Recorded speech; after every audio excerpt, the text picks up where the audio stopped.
For clients of mine that are in retirement, a conversation that we always have is around budget planning. Now, budgets are hard to get down to an exact science. So I want to give you just some framework to work off of as you're trying to come up with a budget as you transition into retirement. So what I recommend you do is think about your budget in two different categories: your fixed reality and variable. Now, something that's hard to predict in retirement is what type of rate of returns we're going to receive. Are we going to have a stretch of really great rates of returns, in which case, who cares about the budget? Or are we going to start our retirement and then a year later, all of a sudden, we're in a recession? So if we break our budget into two different categories, our fixed reality and our flexible reality, the goal with the fix is just to be 100% sure that anything in that bucket we absolutely need or we absolutely want. If this is where you're going to kind of go line item by line item. Do we need the subscription? Do we not?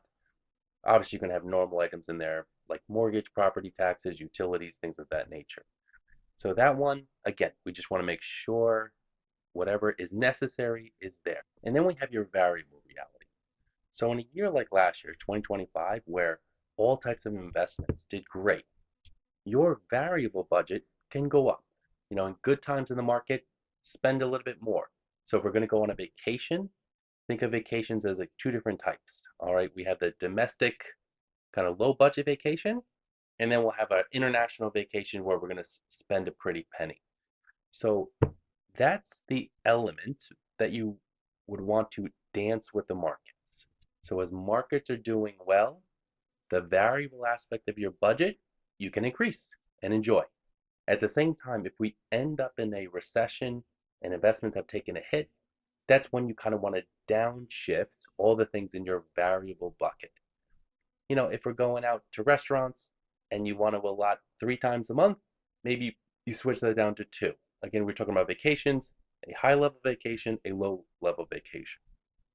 You want to be able to dance with the markets when it comes to your budget in retirement.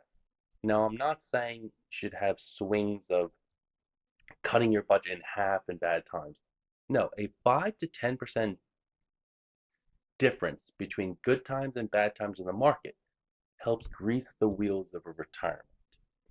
If you want to have a separate conversation about your budget and if it makes sense based on your overall reality, always feel free to reach out.